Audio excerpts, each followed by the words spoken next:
नमस्कार, मैं अमितेश अग्निहोत्री। हमारा संविधान हमको शांतिपूर्ण ढंग से विरोध प्रदर्शन करने का अधिकार देता है।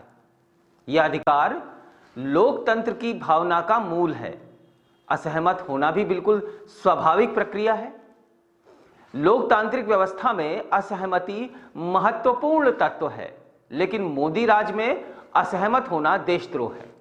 यहां असहमत होने और सरकार का विरोध करने का मतलब देशद्रोही हो जाना है। हम जानते हैं कि तमाम ऐसे भाजपाई नेता हैं जिनके मुंह से अच्छी बात निकल ही नहीं सकती। ये कब, कहां और कितनी गिरी हुई बात बोल जाएं, इसका अंदाजा लगाना भी मुश्किल है। हरियाणा के मुख्यमंत्री मनोहर लाल खट्टर भी ऐसे ही भाजपाइयों की श्रेणी में आते हैं। खट्टर ने कृषि कानूनों के विरोध में आंदोलन कर रहे किसानों के पीछे खालिस्तान समर्थकों का हाथ बता दिया है। खट्टर साहब का कहना है कि उन्हें आंदोलन कर रहे किसानों के साथ खालिस्तान समर्थक नारे लगाने वाले तत्वों का पता चला है। कुल जमा यह कि खट्टर साहब के हिसाब से अपने हक के लिए शांतिपूर्ण तरीकों से प्रदर्शन कर रहे हजारों किसान भी देशद्रोही हो गए हैं।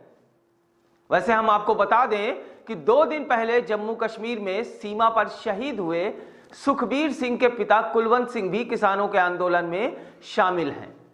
पंजाब के तरन तारण जिले में रहने वाले किसान कुलवंत सिंह के पास 27 नवंबर को भारतीय सेना की तरफ से फोन आया और उन्हें बताया गया कि जम्मू कश्मीर के राजौरी सेक्टर में पाकिस्तान से लगी सीमा पर पाकिस्तानी सेना की तरफ से की गई फायरिंग में उनका बेटा शहीद हो गया है। कुलवंत सिंह का शहीद बेटा केवल 22 साल का था और 11 महीने पहले ही सेना में शामिल हुआ था। यह बेटा अपने 4 भाई बहनों में सबसे छोटा था। इन 11 महीनों की नौकरी में सुखबीर सिंह 4 महीने पहले केवल एक बार घर आए।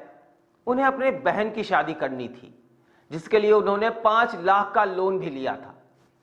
सुखबीर के पिता का कहना है कि उनका बेटा जब 7वीं कक्षा में था तभी से कहता था कि वह बड़ा होकर सेना में जाएगा। शहीद सुखबीर के 2 बड़ी बहनें हैं और एक बड़ा भाई भी है जो मलेशिया में मजदूरी करता है। किसानों को देशद्रोही बताने वाले मनोहर लाल खट्टर और उनके जैसे नेताओं की औलादें देश के लिए शहीद नहीं होती। नेताओं की औलादें तो बस नेता ही बनती हैं।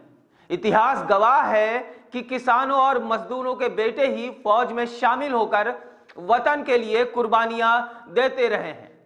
उसमें भी पंजाब और हरियाणा के गांवों में तो यह परंपरा रही है कि पिता खेतों में और बेटा सीमा पर।